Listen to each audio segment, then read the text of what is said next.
Hello everyone, welcome to physics की कक्षा। तो बच्चों, आज हम डिस्कस करने वाले हैं most important PYQs JEE Main 2020-2022।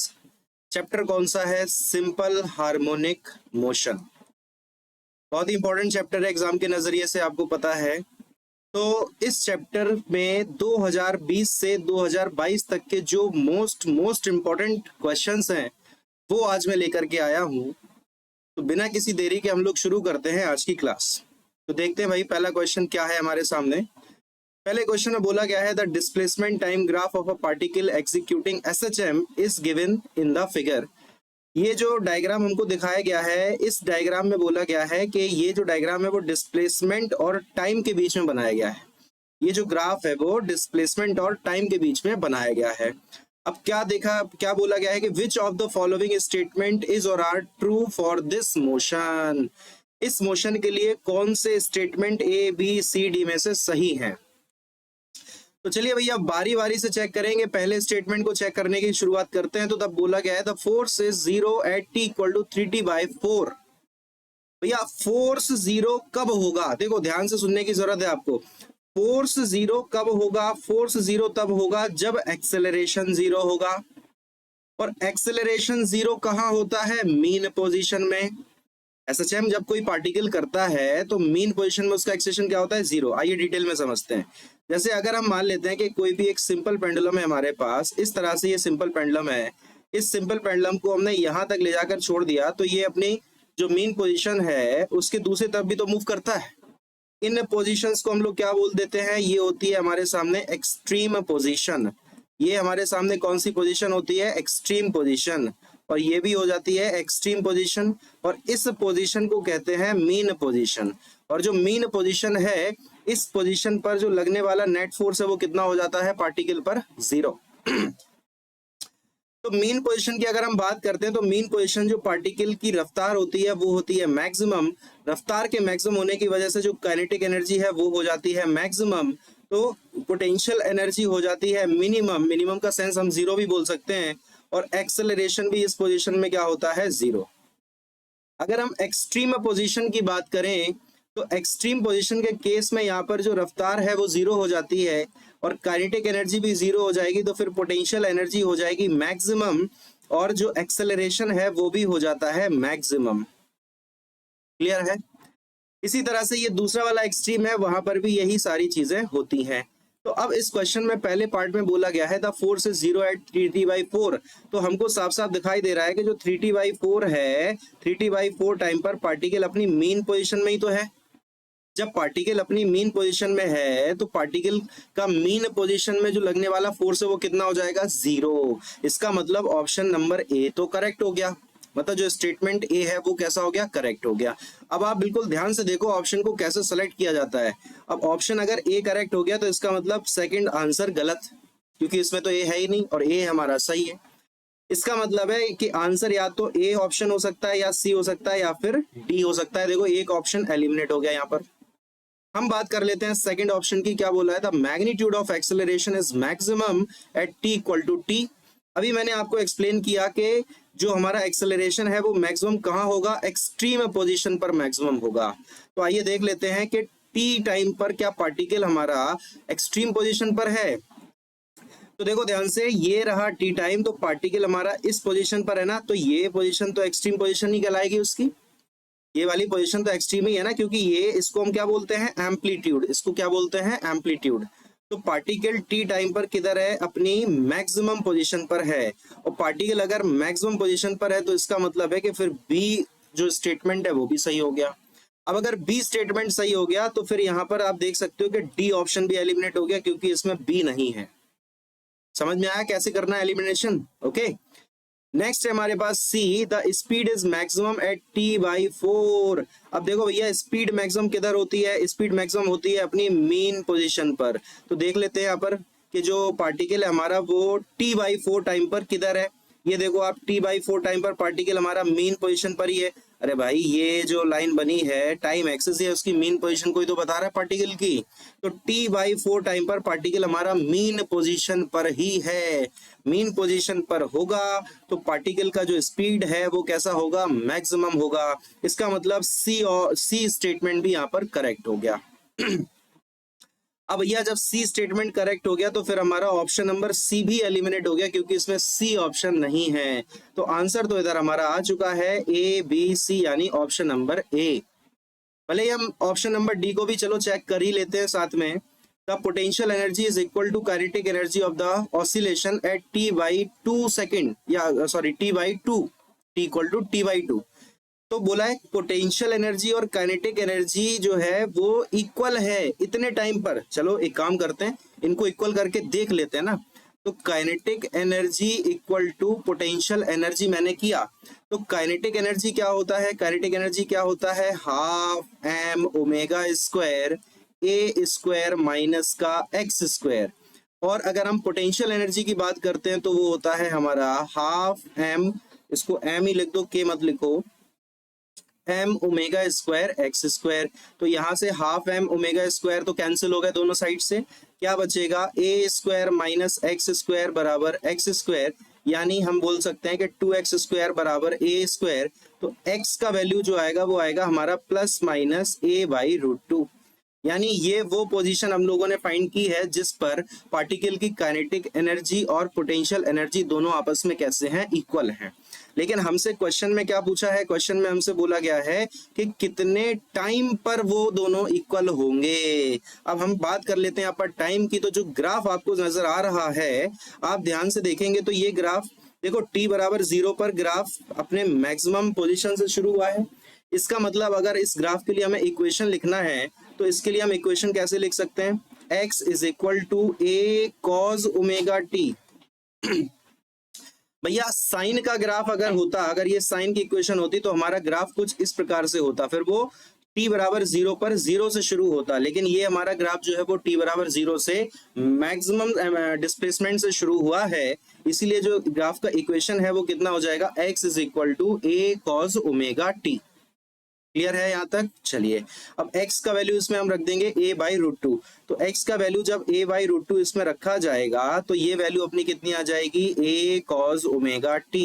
अब a से a का खेला खत्म, तो बचेगा क्या भैया, 1/√2 cos में किसकी वैल्यू होती है, cos π/4। तो ये आया हमारा π/4 इज इक्वल टू, और ओमेगा को हम लोग क्या लिखेंगे, 2π/t और इंटू स्मॉल t। तो पाई से पाई का खत्म खेला, टाइम हमारा आ चुका है t/8, यानी t/8 टाइम पर क्या होगा, इन दोनों की काइनेटिक एनर्जी, सॉरी पार्टिकल की जो दोनों एनर्जीज हैं, काइनेटिक एनर्जी और पोटेंशियल एनर्जी आपस में इक्वल होंगी। लेकिन यहाँ बोला है कि t/2 टाइम पर है, तो फिर डी स्टेटमेंट गलत हो गया। देखो भाई 2020 पेपर 2 2020 2 सितंबर शिफ्ट 2 में ये क्वेश्चन पूछा गया है। आसान है, समझ आया, इंपॉर्टेंट सवाल है, मोस्ट इंपॉर्टेंट क्वेश्चन है, अच्छा सवाल। चलिए नेक्स्ट क्वेश्चन देख लेते हैं क्या बोला गया है। अब मास ऑफ 5 किलोग्राम, मास का वैल्यू हमको दे दिया है बच्चों 5 kilogram, is connected to a spring, spring block system की बात हो रही है।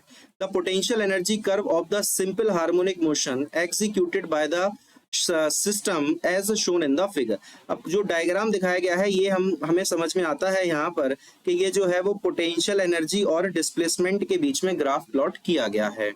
आगे बोला है the simple pendulum of length 4 metre, length भैया सिंपल पेंडुलम की कितनी दे दी है, 4 metre, has the same period of oscillation as the spring system. जैसा स्प्रिंग सिस्टम का ऑसिलेशन है बिल्कुल वैसा ही सिंपल पेंडुलम का भी ऑसिलेशन है। What is the value of acceleration due to gravity, यानी हमसे एक्सेलरेशन ड्यू टू ग्रेविटी का वैल्यू पूछा जा रहा है on the planet where these experiment are performed. ये जो एक्सपेरिमेंट परफॉर्म किया गया उस प्लैनेट पर हमें एक्सेलरेशन ड्यू टू ग्रेविटी का वैल्यू बताना है। क्या किया जाए बताइए भाई। देखो अगर आप इस ग्राफ को ध्यान से देखेंगे तो ये जो ग्राफ है वो 0 से 4 के बीच में बना है। देखो x बराबर 0 पर पोटेंशियल एनर्जी मैक्सिमम है 10, और x बराबर 4 पर भी पोटेंशियल एनर्जी यहाँ पर दिखाई गई है मैक्सिमम है 10। पोटेंशियल एनर्जी मैक्सिमम कहाँ होती है, मैंने अभी आपको एक्सप्लेन किया। पोटेंशियल एनर्जी मैक्सिमम होती है एक्सट्रीम पोजीशन पर, यानी हम ऐसे बोल सकते हैं कि ये जो x बराबर 0 है और x बराबर 4 है, ये दोनों पोजीशन कौन सी है, एक्सट्रीम पोजीशन है। और एक्सट्रीम दोनों पोजीशन जो होती हैं उसके जस्ट बीच में क्या होता है, मीन पोजीशन होता है। और मीन पोजीशन से एक एक्सट्रीम तक की जो डिस्टेंस होती है उसी को ही हम बोलते हैं एम्पलीट्यूड। उसको हम क्या बोल देते हैं, एम्पलीट्यूड। तो इसका मतलब है कि सर जी एम्पलीट्यूड यहाँ पर हो गया है 2 मीटर। तो पोटेंशियल एनर्जी का अगर हम ग्राफ की बात, फॉर्मूले की बात करें, तो पोटेंशियल एनर्जी का फॉर्मूला होता है half m omega square x square, और एक्स की जगह क्या हो जाएगा यहाँ पर ए का स्क्वायर, क्योंकि एम्पलीट्यूड पता है। बात समझ में आई।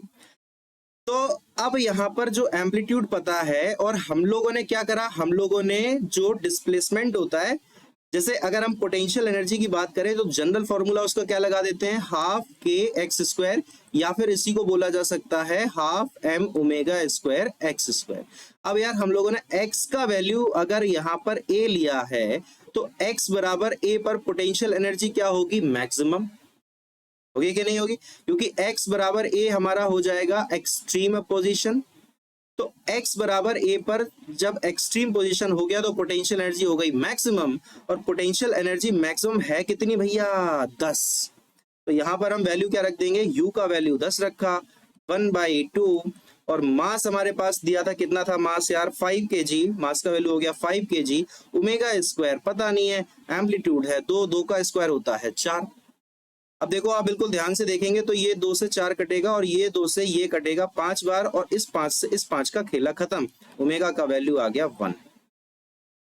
ओमेगा का वैल्यू कितना आ चुका है, 1 आ चुका है। अब जब ओमेगा आ गया 1, तो जो टाइम पीरियड होता है उसको हम कैसे लिख देते हैं, 2 pi root L by G. ये होता है ना सिंपल पेंडुलम का time period, 2 pi is equal to root L by G, और टी को हम क्या लिख देते हैं, 2 पाई बाई ओमेगा, सिंपल है, और equal to 2 pi root L by G. 2 pi से 2 पाई का खेला खत्म, तो ओमेगा का वैल्यू आया रूट जी बाई एल। आया कि नहीं आया। अब ओमेगा की वैल्यू भैया कितनी दी गई है, 1, और ये हो गया अंडर रूट ऑफ जी। जी का वैल्यू तो हमें पता करना है उस प्लेनेट पर ग्रेविटी कितना है, और एल का वैल्यू कितना दिया था यार, लेंथ कितनी थी हमारे पास, 4 मीटर भैया, लेंथ है 4 मीटर। अब इसको आप जब सॉल्व करेंगे दोनों साइड के स्क्वायर ले लो, सॉरी स्क्वायर रूट ले लो, तो जब स्क्वायर रूट लेंगे तो जी का वैल्यू कितना हो जाएगा, 4 मीटर पर सेकेंड स्क्वायर। यानी उस प्लेनेट पर जो एक्सेलरेशन ड्यू टू ग्रेविटी है वो कितना है, 4 मीटर पर सेकेंड स्क्वायर। बताइए भाई, बढ़िया सवाल, 1 नंबर सवाल, बेहतरीन सवाल, मजा आया। देखो 2021 1 सितंबर शिफ्ट 2 का सवाल है भाई, और बढ़िया सवाल है जेईई मेंस का, अच्छा क्वेश्चन।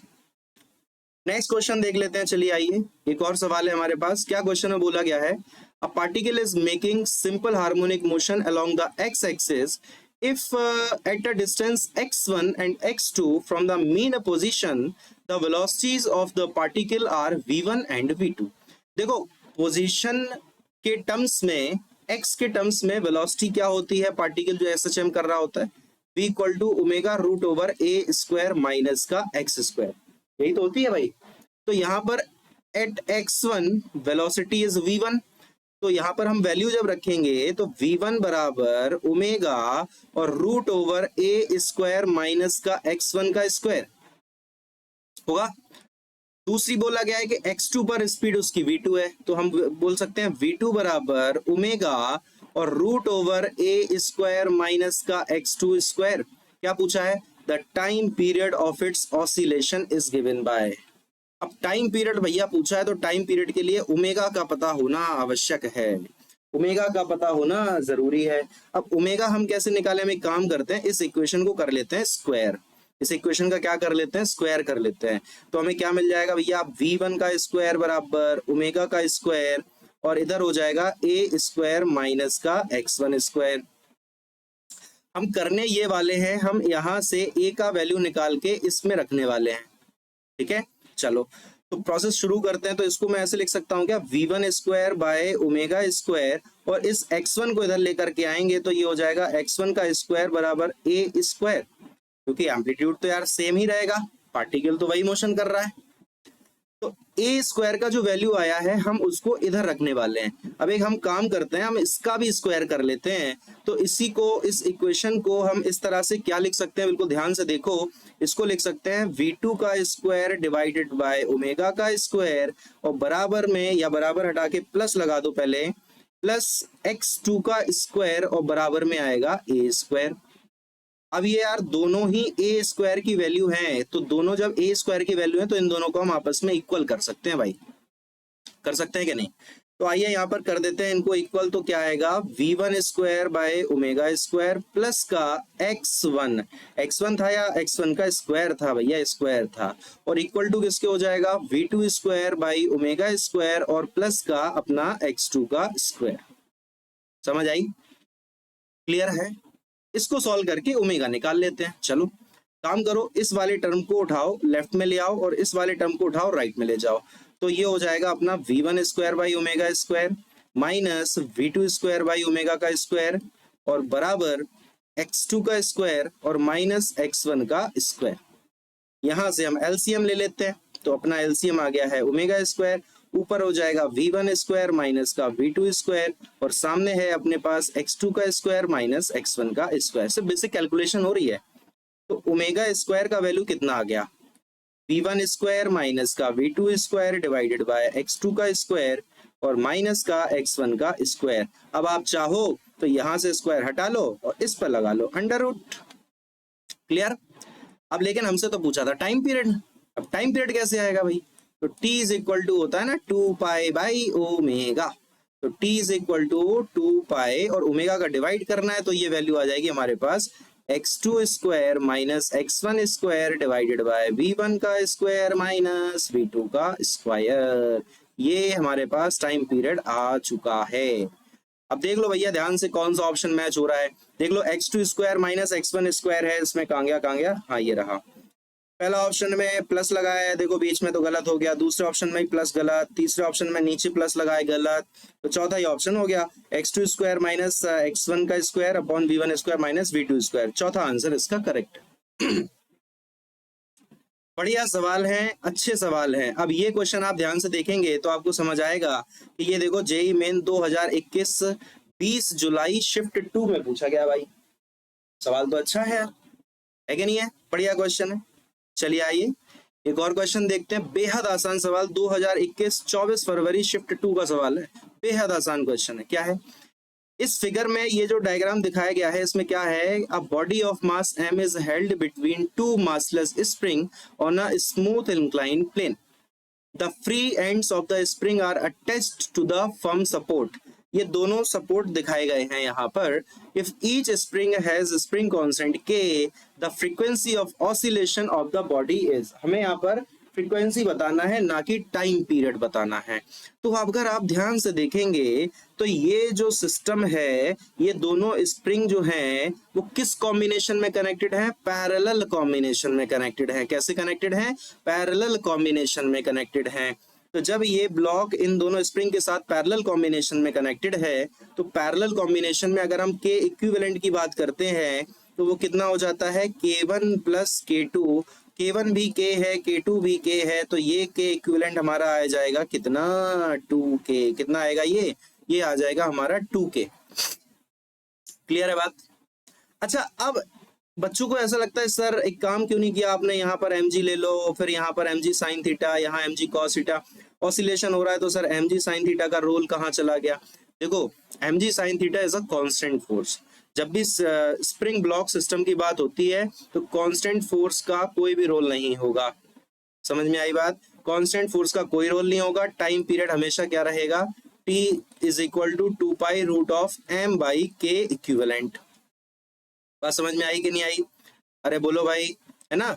तो यहाँ पर जो टाइम पीरियड हो जाएगा वो कितना हो जाएगा, t is equal to 2 pi और root over m by k equivalent. अपना k इक्विवेलेंट कितना है, 2k है। क्या ये आंसर आ गया, नहीं, हमसे फ्रीक्वेंसी पूछी थी, ये तो टाइम पीरियड है। उल्टा करो, अरे इसको उल्टा करो, तो फ्रीक्वेंसी कितना हो जाएगी, उल्टा कर देंगे तो ये हो गया 1/2 पाई और √2k/m। देख लो भाई कौन सा ऑप्शन है, क्या पहला है गलत, देखो पहला दे भी दिया है उन्होंने mg sin अल्फा, देखा, दूसरा भी गलत, तीसरा भी गलत, तीसरा गलत इसलिए क्योंकि k/2 लिख दिया। अब अगर बच्चे को यही समझ नहीं आएगा कि ये सर सीरीज कॉम्बिनेशन है क्या पैरेलल है, हाँ अगर सीरीज होता तो फिर k/2 आ जाता यार, इक्विवेलेंट, तो गड़बड़ हो जाती कहानी, तो सी आंसर आ जाता। यहाँ पर आंसर है डी, ये डी ऑप्शन यहाँ पर करेक्ट हो गया भाई। ठीक है, देखिए 2021 24 फरवरी शिफ्ट 2 का सवाल, आसान सवाल। चलिए एक और क्वेश्चन देख लेते हैं यहाँ पर हम। इस क्वेश्चन में हमसे क्या बोला गया है देखते हैं। The variation of displacement with time of particle executing free simple harmonic motion is shown. यहाँ पे ये सिंपल हार्मोनिक मोशन दिखाया गया है। The potential energy versus time plot particle is correctly shown in the figure. अब यहाँ पर ये जो हमें बोला गया है कि x और t का ग्राफ दिया है और आपसे ऑप्शंस में पूछा है कि पोटेंशियल एनर्जी और t का ग्राफ कैसा होगा। देखो सवाल बहुत आसान है, देखना कैसे समझाता हूं। इसको ग्राफ को देखकर, इस ग्राफ को देखकर अगर मैं x का इक्वेशन लिखना चाहूं तो मैं लिख सकता हूं x बराबर a sin ओमेगा t, लिख सकता हूं कि नहीं बताइए, क्योंकि ये जो पार्टिकल हमारा SHM कर रहा है ये t बराबर 0 पर, देखो x बराबर 0 है, तो इस तरह से हम इसको लिख सकते हैं x बराबर a sin ओमेगा t। अब अगर मैं पोटेंशियल एनर्जी की बात करूं तो पोटेंशियल एनर्जी क्या होता है, हाफ के एक्स स्क्वायर या half m omega square x square. यार तुम अगर x की वैल्यू इसमें डालोगे तो पोटेंशियल एनर्जी कितनी मिलेगी, जरा ध्यान से देखो, हाफ के x का वैल्यू डाला तो a स्क्वायर और साइन स्क्वायर ओमेगा t, ये वैल्यू आएगी कि नहीं आएगी।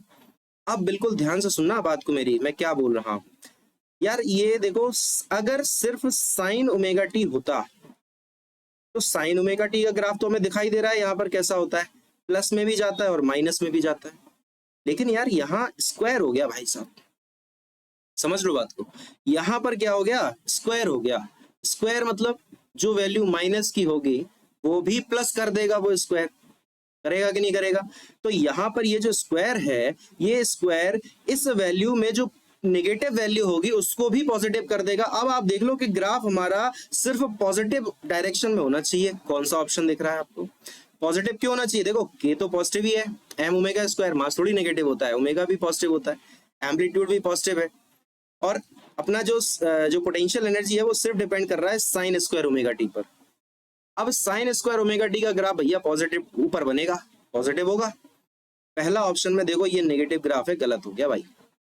दूसरे ऑप्शन में ये देखो नेगेटिव हो गया, ये गलत हो गया भाई। तीसरे ऑप्शन में तो बहुत ही सत्यानाश हो गया क्योंकि सभी गलत हैं, क्योंकि सभी नेगेटिव हो गया, ये तो और भी गलत हो गया। यार गलत तो गलत होता है, और भी और कम क्या बचा हमारे पास, सिर्फ एक ही ऑप्शन। इसमें सारे ग्राफ देखो सारे के सारे हमारे ऊपर की तरफ बने हैं, यानी पॉजिटिव डायरेक्शन में बने हैं। तो इस प्रश्न का जो करेक्ट आंसर है वो हमारा कौन सा हो जाएगा, ऑप्शन नंबर 4 इस प्रश्न का सही उत्तर है। बात समझ में आई। ये भी किसी ईयर में पूछा गया है, मैं उसको लिखना भूल गया कि कौन से साल में ये क्वेश्चन पूछा गया है, ठीक है, लेकिन ये 2020 से 2022 के बीच में ही पूछा गया है। बढ़िया सवाल। अब देखो कुछ नहीं है क्वेश्चन में, बिल्कुल आसान सा सवाल था, सिर्फ x का वैल्यू आपने इस इक्वेशन से निकाल लिया, पोटेंशियल एनर्जी आपको पता चल गया साइन स्क्वायर ओमेगा टी है, स्क्वायर से पता चला कि ग्राफ नेगेटिव नहीं हो सकता, हमेशा पॉजिटिव रहेगा, पॉजिटिव ग्राफ सिर्फ एक ही था ऑप्शन में, आंसर आ चुका है, कोई दिक्कत ही नहीं है। ठीक है, तो इस तरह से हम लोगों ने 2020 से 2022 तक के मोस्ट इंपॉर्टेंट पीवाईक्यूज देख लिए, 5 पीवाईक्यू जो थे। ठीक है, इसी तरह से आज के इस वीडियो में हम इतना ही रखते हैं, आगे बढ़ेंगे, नेक्स्ट टॉपिक देखेंगे कौन सा। ठीक है, तो आज की क्लास में इतना ही रखते हैं, मिलते हैं नेक्स्ट क्लास में नेक्स्ट टॉपिक के साथ। थैंक यू सो मच, पढ़ाई करते रहिए।